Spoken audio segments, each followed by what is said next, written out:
नमस्कार दोस्तों। हर हर महादेव। ओम गंगणपते नमः। उम्मीद है आप सब स्वस्थ होंगे, अच्छे होंगे। दोस्तों, आज का विषय जैसा कि आप लोगों ने पढ़ ही लिया होगा स्लाइड में कि आज हम लोग शुक्ल पक्ष और कृष्ण पक्ष की बात करने वाले हैं। शुक्ल पक्ष और कृष्ण पक्ष दोनों में क्या अंतर होता है आज मैं वो बताने वाला हूँ।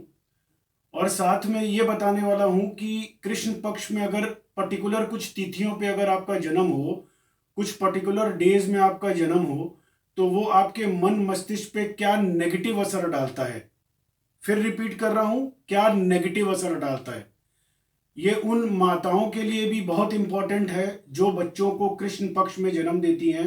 ये अवश्य ध्यान से सुने और पूरा वीडियो ध्यान से देखें, क्योंकि देश में अधिकतर जो भी बच्चे कृष्ण पक्ष के कुछ पर्टिकुलर डेट्स में अभी मैं बताने वाला हूं, अगर उस समय में जन्म होता है तो उनका मानसिक स्वास्थ्य अच्छा नहीं होता।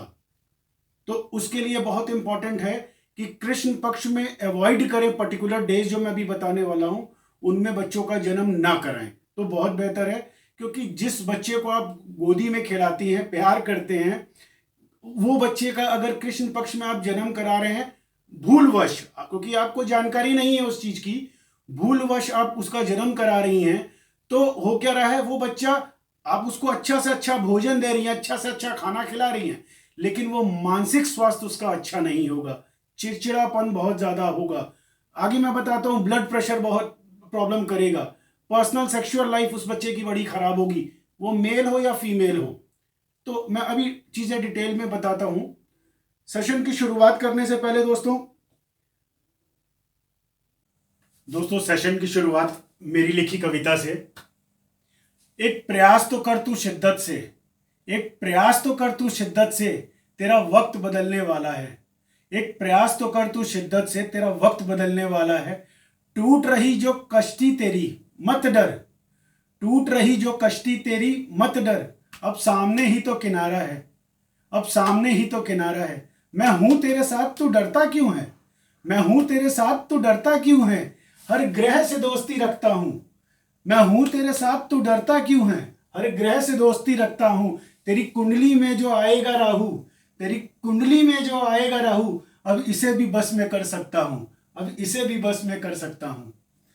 दोस्तों आज के सेशन की शुरुआत करते हैं। दोस्तों पहली चीज आपको मैं कृष्ण पक्ष और शुक्ल पक्ष में अंतर बताने वाला हूं। शुक्ल पक्ष और कृष्ण पक्ष किसे कहते हैं और उसके हमारे मानसिक स्थिति पे क्या असर पड़ता है। दोस्तों कुंडली में जब भी चंद्रमा, चंद्रमा क्योंकि मन का कारक होता है, हमारे ब्रेन का कारक होता है, हमारा एग्जाम्पल के तौर पे सीपीयू होता है। एग्जाम्पल अगर कंप्यूटर की लैंग्वेज में बात करूं तो हमारा जो ब्रेन होता है दैट इज कंट्रोल्ड बाय चंद्रमा, मून। और चंद्रमा एक कंप्यूटर का जैसे सेंट्रल प्रोसेसिंग यूनिट सीपीयू होता है, वो पूरी कंप्यूटर स्क्रीन से लेकर के सारी प्रोग्रामिंग आपकी रिकॉर्ड करता है, सारी प्रोग्रामिंग सेव करता है। बस वैसे ही कुंडली में चंद्रमा की पोजीशन होती है। अगर चंद्रमा दूषित होगा, कृष्ण पक्ष में दूषित होगा, तो वैसा ही हमारा ब्रेन वीक होगा, और अगर शुक्ल पक्ष में जन्म होगा तो हमारा ब्रेन स्ट्रांग होगा। पहली चीज, कृष्ण पक्ष और शुक्ल पक्ष है क्या, ये समझिए। बेसिक मुझे लगता है अधिकांश महिलाएं नहीं जानती होंगी या अधिकांश लोग नहीं जानते होंगे कि शुक्ल पक्ष और कृष्ण पक्ष, खासतौर आज के यंगस्टर्स, उनको नहीं पता होगा कि शुक्ल पक्ष क्या है और कृष्ण पक्ष क्या है। ये उनके लिए बड़ी महत्वपूर्ण जानकारी है। यहां पर आसमान में जब भी चंद्रमा, बढ़ता हुआ चंद्रमा जब आप देखेंगे, कृष्ण पक्ष का चंद्रमा घटता हुआ चंद्रमा होता है और शुक्ल पक्ष का चंद्रमा आसमान में बढ़ता हुआ चंद्रमा होता है। तो जैसे ही आप पंचांग उठा करके देखेंगे तो देखेंगे कि जब भी आसमान में चंद्रमा बढ़ता हुआ चलेगा तो दैट इज शुक्ल पक्ष, वो बढ़ता हुआ चला जाएगा तो शुक्ल पक्ष। और उसके बाद फिर एकादशी आती है जिसको हम लोग फुल मून कहते हैं, आसमान में पूरा चंद्रमा आपको नजर में आएगा। फिर उसके बाद जैसे ही वो एकादशी 15वें दिन वो खत्म होगी, फिर चंद्रमा आप देखेंगे आसमान में घटता घटता छोटा होता होता होता होता वो डाउन होकर के फिर एक 15वें दिन अमावस्या आ जाएगी, दैट इज डार्क मून, मतलब आसमान में चंद्रमा नहीं नजर आना। तो ये है क्या कि कृष्ण पक्ष जो है, जब चंद्रमा घटता हुआ जाएगा, उसकी कलाएं, क्योंकि चंद्रमा की कलाएं होती, जब वो घटती चली जाएंगी, शुक्ल पक्ष की 15वें दिन, जिसको हम लोग पूर्णमासी कहते हैं, पूर्णमासी के बाद कृष्ण पक्ष की शुरुआत होती है, धीरे धीरे करके हर दिन बढ़ता चला जाता है। तो वो कृष्ण पक्ष बढ़ता चला जाएगा और फिर उतना चंद्रमा डार्क होता चला जाएगा, मतलब आसमान में छोटा होता चला जाएगा, और उसके बाद अंधेरी रात, जिसको हम लोग अमावस्या के नाम से जानते हैं। अब जैसा कि मैंने पहले बोला कि हमारा सेंट्रल प्रोसेसिंग यूनिट, हमारा ब्रेन जो है, दैट इज कंट्रोल्ड बाय चंद्रमा।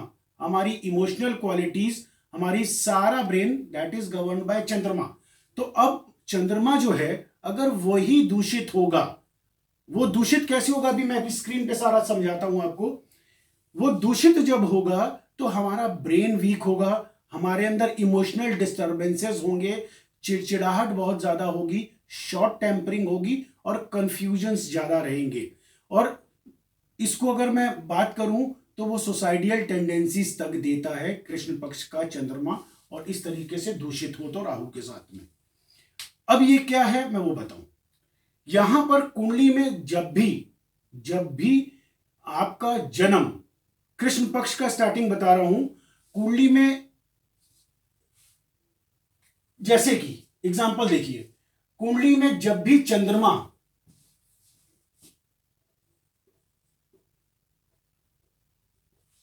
कृष्ण पक्ष की 10 तारीख के बाद, होता क्या है ज्योतिष में, हम लोग कृष्ण पक्ष के 7 दिन के बाद से चंद्रमा को डाउन नेगेटिव समझना शुरू कर देते हैं, क्योंकि कुंडली में जब घटता हुआ चंद्रमा होता है वो राहु से दूषित होता है, वो राहु से दूषित होता चला जाता है, और धीरे धीरे धीरे राहु उसको ग्रैप्स करता चला जाता है और चंद्रमा छोटा आपको नजर आने लगता है। और उसके बाद अंधेरी रात, जब वो पूरी उसकी छाया राहु की पड़ जाती है तो वो चंद्रमा आपको नजर नहीं आता। तो वो एग्जैक्टली अंधेरी रात होती है, जिसको कि हम लोग अमावस्या की रात कहते हैं। यहां पर जब भी किसी बच्चे का जन्म कराना हो तो 10 तारीख कृष्ण पक्ष की, खासतौर 10 तारीख से लेकर के अमावस्या तक, मतलब 10 से लेकर के 15वें दिन तक जन्म नहीं कराना चाहिए। उतना बच्चे का ब्रेन कमजोर होता चला जाता है, उसकी मानसिक संतुलन जो है वो उतना स्ट्रांग, मानसिक जो मन की एकाग्रता है वो भी कमजोर होती है, और वो स्ट्रांग ब्रेन नहीं होता, क्योंकि चंद्रमा जो है इस तरीके से राहु से दूषित होता है।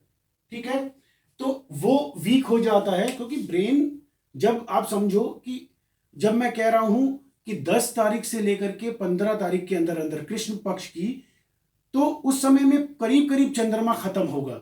तो आप ये समझो ब्रेन की जो सोचने की कैपेसिटी है, जो पावर है, जो एक स्ट्रांगनेस है, वो राहु से दूषित हुई पड़ी है, तो उसकी क्वालिटी डिक्रीज रहेगी, वो फ्रिकल ब्रेन बहुत ज्यादा रहेगा, फ्रिकलनेस बहुत ज्यादा रहेगी।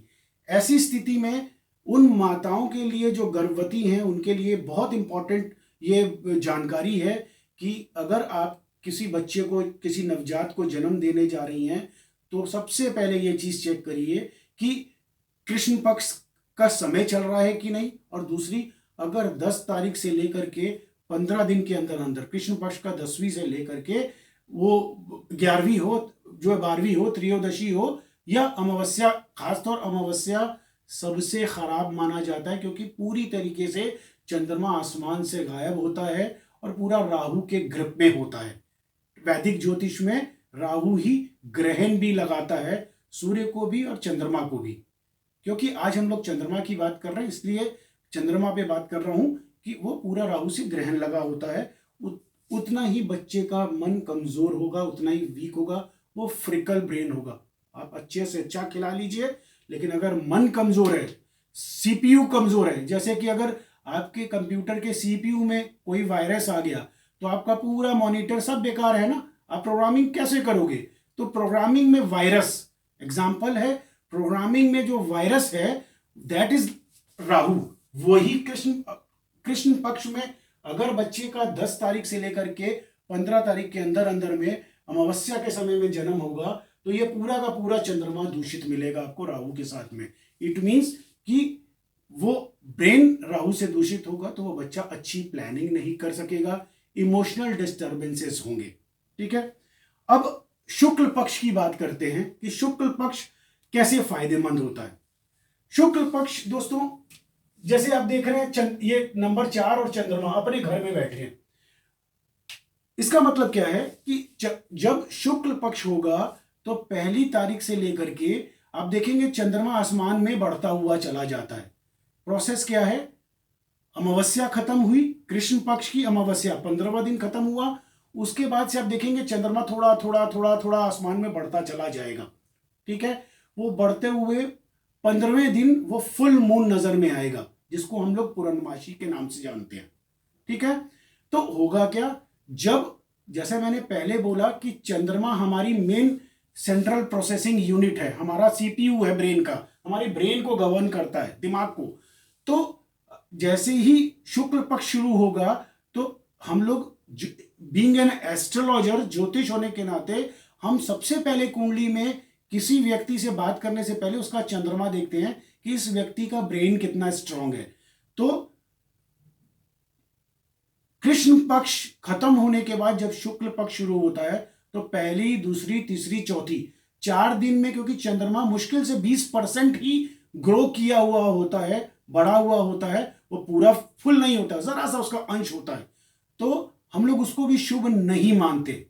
ठीक, फिर चौथे दिन के बाद से चंद्रमा मोर देन 30% ग्रो कर चुका होता है, आपको आसमान में नजर आना शुरू हो जाता है, तो वो शुभता लेके आता जाता है। शुभता कैसे कि चंद्रमा ग्रो करके आपको बड़ा नजर आना शुरू हो जाता है। ठीक है, तो वो ब्रेन को स्ट्रांग करता चला जाता है। और जैसे ही कुंडली में शुक्ल पक्ष की 10वीं के बाद में, 10वीं के बाद से मोर देन 60% चंद्रमा आसमान में आपको नजर में आने लगता है। आप आसमान में देखेंगे तो चंद्रमा कुछ अंश बस कम नजर आएगा, मोर देन 60% चंद्रमा आपको आसमान में नजर आने लगेगा। वो शुभ चंद्रमा होना शुरू हो गया। अब ब्रेन उस समय में, अगर आप किसी संतान का जन्म करा रही हैं या आपका जन्म हो चुका है, जो ये वीडियो देख रहे हैं, अगर आपका जन्म कृष्ण पक्ष या शुक्ल पक्ष इसमें हुआ है, पहले वो देखिए।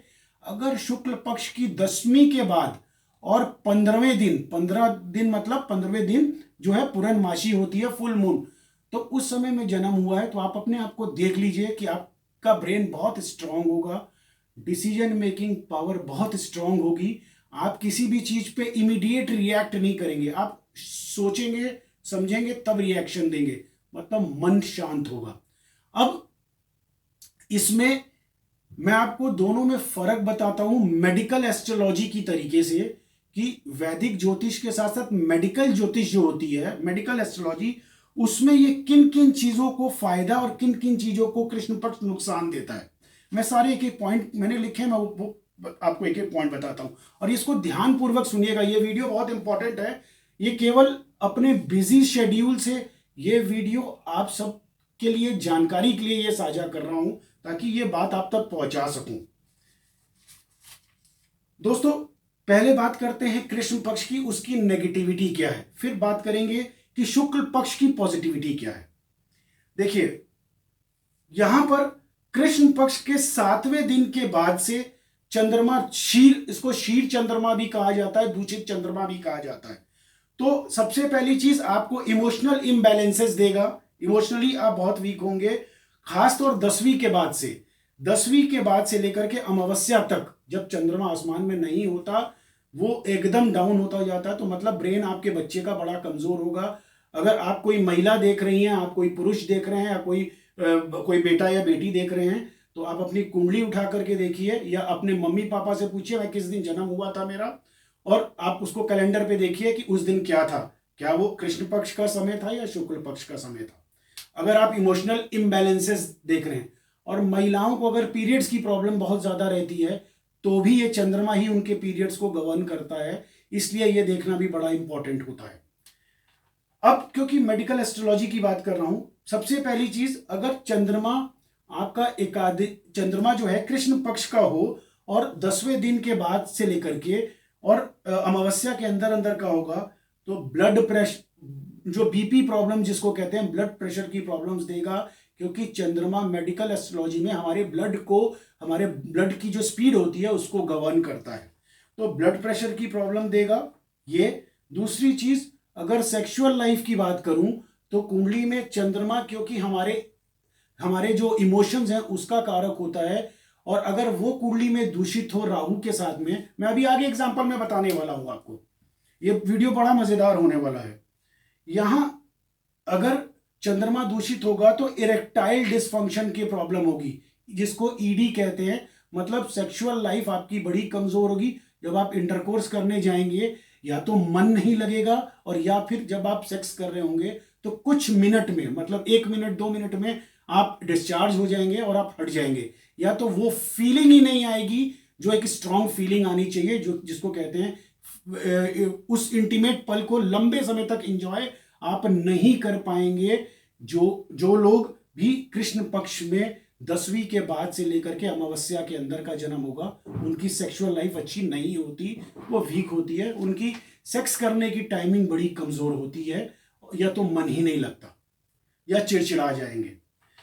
तीसरी चीज बहुत इंपॉर्टेंट है, राहु अगर कृष्ण पक्ष में, अगर कृष्ण पक्ष का चंद्रमा हो और राहु से दूषित भी हो, जैसा कि ये एग्जाम्पल में, मैं एग्जाम्पल साथ में बताता चलता हूं ताकि आपको क्लियर हो। कुंडली में सबसे पहली चीज, ये मैंने एग्जाम्पल दिया है नंबर 4, ये कर्क लगन, ये नंबर 4 जो होता है ये कर्क लगन होता है। कर्क लगन के अंदर, ये कर्क लगन होता है, कर्क लगन के अंदर ये चंद्रमा इसका मालिक होता है। अगर कुंडली में चंद्रमा अगर नीच का भी हो जाए, ये वृश्चिक राशि में नीच का भी हो जाए और राहु भी साथ में बैठ जाए, तो ये बहुत खराब पोजीशन होती है। ये व्यक्ति हमेशा अस्थिर बुद्धि रहेगा, हमेशा मन में उथल पुथल रहेगी, हमेशा इमोशनल इम्बैलेंसेस होंगे, सेक्सुअल लाइफ खराब होगी, ब्लड प्रेशर की प्रॉब्लम हमेशा रहेगी। तो ये प्रॉब्लम ये। दूसरा, अगर इसके साथ साथ अगर ऐसे व्यक्ति का जन्म अगर कहीं कृष्ण पक्ष का हुआ और 10वीं के बाद और अमावस्या का अगर हो गया और यह स्थिति हो गई, तो यह मानसिक रूप से व्यक्ति बहुत बीमार होगा, मन से हमेशा नेगेटिविटी आएगी। और अगर इसमें एडवांस पे जाएं तो मंगल अगर टच कर गया इस चंद्रमा राहु को, तो दे आर ब्रूटल किलर्स, ऐसे लोग खून खराबा और ये सारी चीजें भी करने लगते हैं, क्योंकि मन काबू से बाहर रहता है और राहु से दूषित होता है। और जो जन्म होता है अगर वो अमावस्या का हो, काली रात का हो, तो वो और भी खराब होता है, क्योंकि चंद्रमा फिर एक तो नीच का हो गया, राहु से दूषित हो गया और अमावस्या का जन्म हो गया, तो that is also considered very very bad. अब तीसरी चीज यहां पर नेगेटिविटी ये है कि ऐसे लोग सुसाइडियल टेंडेंसीज की तरफ भी रहते हैं। अगर आपकी कुंडली में चंद्रमा राहु के साथ में बैठा हो, भले ही आपका जन्म कृष्ण पक्ष का 10वीं का ना हो, अमावस्या का ना हो, फिर भी अगर कृष्ण पक्ष का जन्म है और चंद्रमा और राहु साथ में बैठे हुए हैं, तो ऐसी स्थिति में भी सुसाइडियल टेंडेंसीज होती हैं। बंदा अगर नीच का है तो कंफर्म सुसाइडियल टेंडेंसीज आएंगी, बार बार इमोशनल फ्लक्चुएशंस आएंगे। तो इस तरह की सुसाइडियल टेंडेंसीज भी कृष्ण पक्ष का चंद्रमा खासतौर 10वीं से लेकर के अमावस्या के अंदर का देता है। अब दोस्तों कुछ अच्छी बातें कर लेते हैं शुक्ल पक्ष को लेकर के। देखिए दोस्तों, जो सच है बताना मेरा काम है, मैं आपके लिए इतना समय निकाल रहा हूं आप तक ये ज्ञान देने के लिए, क्योंकि जैसे बच्चे जन्म लेंगे ना, वैसा ही तो हमारा भारत बनेगा। अगर माताएं बच्चों को जन्म कृष्ण पक्ष में देंगी और अमावस्या में जन्म बच्चों का होगा, तो हमारे देश का आगे का स्तर कैसा होगा? बच्चे इमोशनली इतने स्ट्रांग नहीं होंगे। बस ये सोच करके मैंने ये वीडियो जारी किया, ये आप तक साझा जानकारी साझा की कि आप तक ये बात पहुंच सके। अगर वो माताएं बहनें देख रही हैं तो वो कम से कम कृष्ण पक्ष में 10वीं से लेकर के अमावस्या के अंदर में बच्चे का जन्म ना कराएं, कुछ कोशिश करें। अगर वो दर्द सहन कर सकती हैं तो वो कृष्ण पक्ष निकल जाने दें, उसके बाद बच्चे का शुक्ल पक्ष पे जन्म कराएं। चलिए दोस्तों, अब पॉजिटिव बात करते हैं शुक्ल पक्ष की। शुक्ल पक्ष का चंद्रमा शुभ होता है। अब जैसे शुभ कैसे होता है, यही नंबर 4 है, ये आप देख रहे हैं नंबर 4 कर्क लगन है। नंबर 4 का मालिक चंद्रमा ही होता है। अगर चंद्रमा स्वग्रही हो जाए अपनी राशि में, तो ऐसी स्थिति में your brain will be very very strong. आपके सोचने समझने की पावर बहुत स्ट्रांग होगी। यहां पर शुक्ल पक्ष में खासतौर बीइंग एन एस्ट्रोलॉजर, जब भी चंद्रमा मैं देखता हूं कुंडली में शुक्ल पक्ष के चौथी के बाद का हो, मतलब शुक्ल पक्ष के 4 दिन बीत जाएं और आसमान में, जैसे मैंने पीछे बताया, चंद्रमा थोड़ा सा ग्रो कर जाए 30% के ऊपर, तो ब्रेन उतना स्ट्रांग हो जाएगा। और शुक्ल पक्ष में 10वीं के बाद का जन्म हो, खासतौर 7 तारीख के बाद का, मतलब 7वीं के बाद, तारीख 7 नहीं, शुक्ल पक्ष के 7वें दिन बीत जाने के बाद और 15वें दिन के अंदर, फुल मून के अंदर अंदर एकादशी जिसको कहते हैं, उसमें जन्म हो तो ये सबसे बेहतर माना जाता है। मतलब your brain will be very very strong. अब इनकी अच्छाइयां क्या होती हैं जिनका शुक्ल पक्ष का जन्म होता है? सबसे पहली चीज पॉजिटिविटी। अगर आपका है शुक्ल पक्ष का जन्म और कहीं आपका एकादशी का जन्म है या 10वीं के बाद का, तो आप खुश हो जाइए, क्योंकि ये आपके लिए अच्छी चीज है। अब आपके अंदर क्या क्या शुभ क्वालिटीज हैं, कंपेयर कर लीजिए अपने साथ में। आपका मन पहले तो बड़ा शांत होगा, बड़ा सोच विचार करके जवाब देंगे, मन में शांति होगी, सुकून होगा। ऐसे लोग, सबसे अच्छी चीज, ये लोग बड़े पॉजिटिव होते हैं। ये लोग समाज में राय देने का काम करते हैं और एस्ट्रोलॉजी का भी काम करते हैं। जैसे मेरा चंद्रमा जो है वो उच्च का बैठा हुआ है और एक गज केसरी नाम का योग होता है बृहस्पति के साथ में, वो भी है। तो मन बड़ा शांत रहेगा। ऐसे लोग एडवाइस देते हैं, समाज में ज्ञान बांटते हैं। यहां पर lot of ideas in brain. ऐसे लोग फिल्म की स्क्रिप्ट लिखते हैं। इनकी इमोशंस जो हैं ये दूर तक प्लान कर सकते हैं। They are very good planners. ऐसे लोग दूर तक प्लान करके फिल्मों की स्क्रिप्ट लिखते हैं।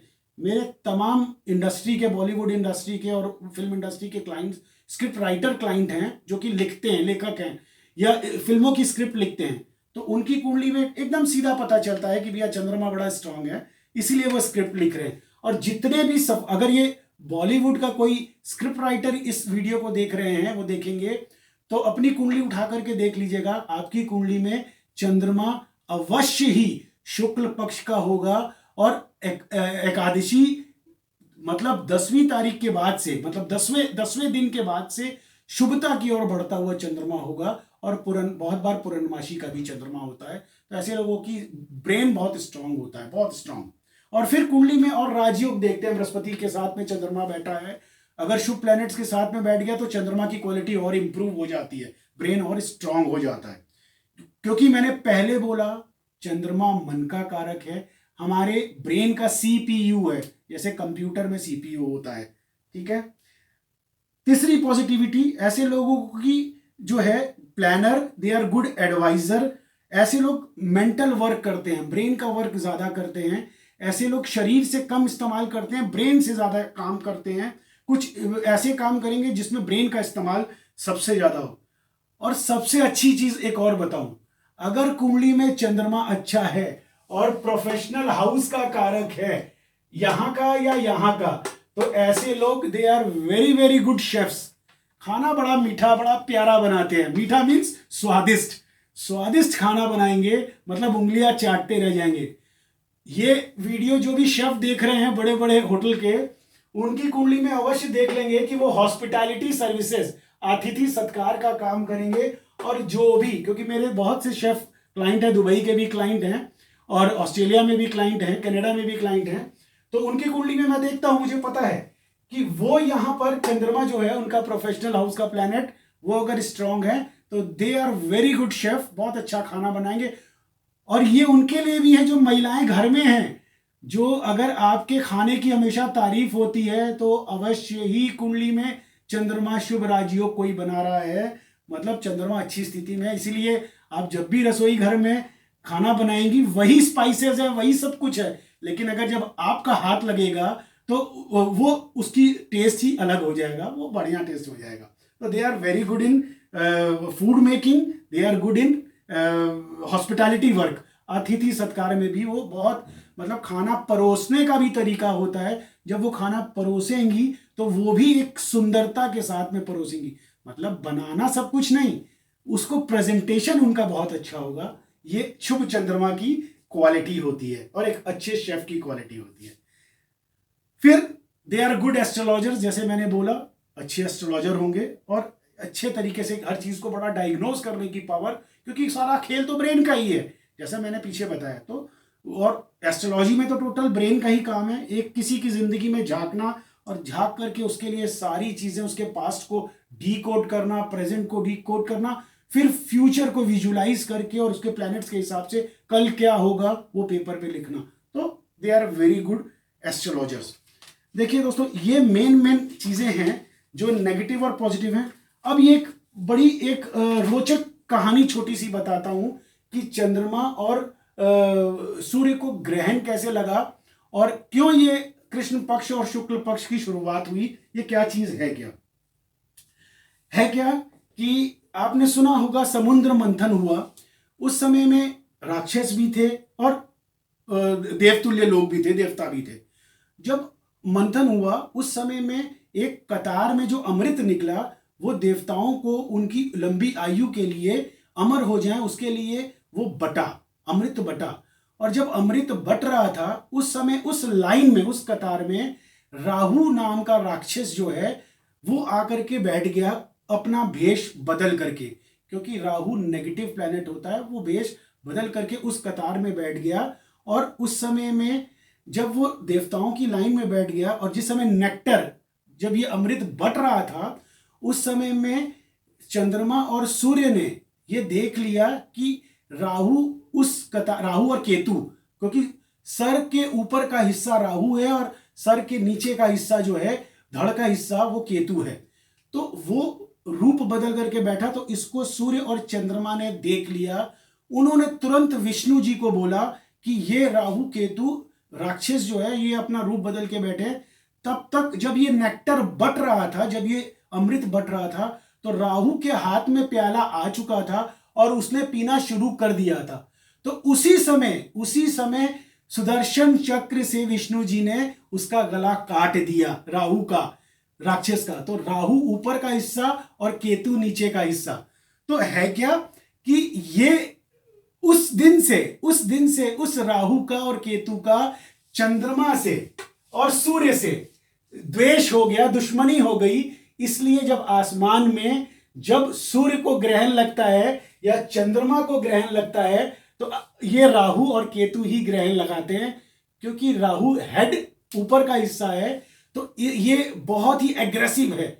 इसीलिए कहता हूं, अगर कुंडली में आपके राहु की महादशा आती है और कहीं राहु इस स्थिति में होगा तो ये समझ लीजिए, मतलब ये ग्रहण है, ये चंद्र राहु का ग्रहण है, चंद्रमा नीच का, तो स्थिति पूरी तरीके से खराब कर देता है।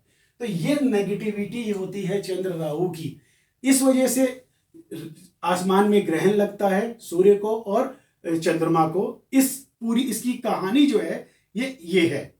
और दोस्तों, यहां पर अगर कुंडली में चंद्रमा शुभ स्थिति में हो, इस तरीके से चंद्रमा उच्च का बैठा हुआ हो, अपनी राशि में बैठा हो और इसके आसपास, मैं एक बड़ा प्यारा एग्जांपल, बड़ा अच्छा एग्जांपल आपको देता हूं। आप अपनी कुंडली में, खासतौर जो स्क्रिप्ट राइटर्स हैं वो इसको देख सकते हैं। मुझे याद आ गया, मैं वो बताता हूं। अगर कुंडली में चंद्रमा गुरु के साथ में बैठ गया, ठीक है, तो जितना चंद्रमा शुभ होगा उतना आपका ब्रेन स्ट्रांग होगा, उतनी विल पावर आपकी स्ट्रांग होगी, उतना सुख आप प्राप्त करेंगे मानसिक।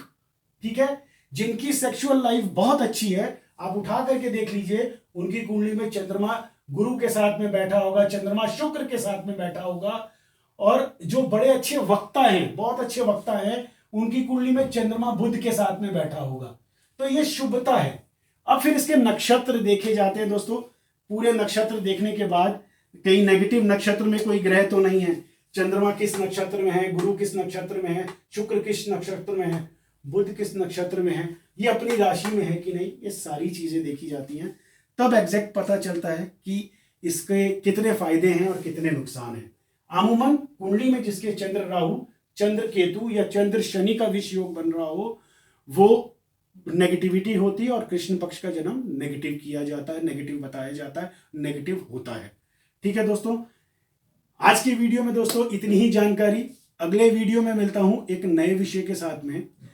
दोस्तों, अगर ये वीडियो पसंद आया हो, अगर आपकी इच्छा हो तो सब्सक्राइब करिए। मैं बहुत सी वीडियोस इस तरह की जानकारी वाले आप तक साझा करने वाला हूं जब जब समय मिलेगा। दोस्तों शेड्यूल इतना टाइट रहता है, रोज की कॉल, अभी भी बृहस्पतिवार तक की सारी कॉल बुकड है, फिर भी मैंने बोला नहीं, हफ्ते में एक वीडियो का वादा कर चुका हूं आप लोगों से, तो जरूर एक जानकारी आप तक दूंगा। मैं बहुत आडंबर करके वीडियो नहीं बनाता, हो सकता है कि आपको बड़ा आडंबर ना लगे, क्योंकि मेरे पास उतने संसाधन नहीं है। मैं यहाँ भीड़ लगा के वीडियो नहीं बनाना चाहता।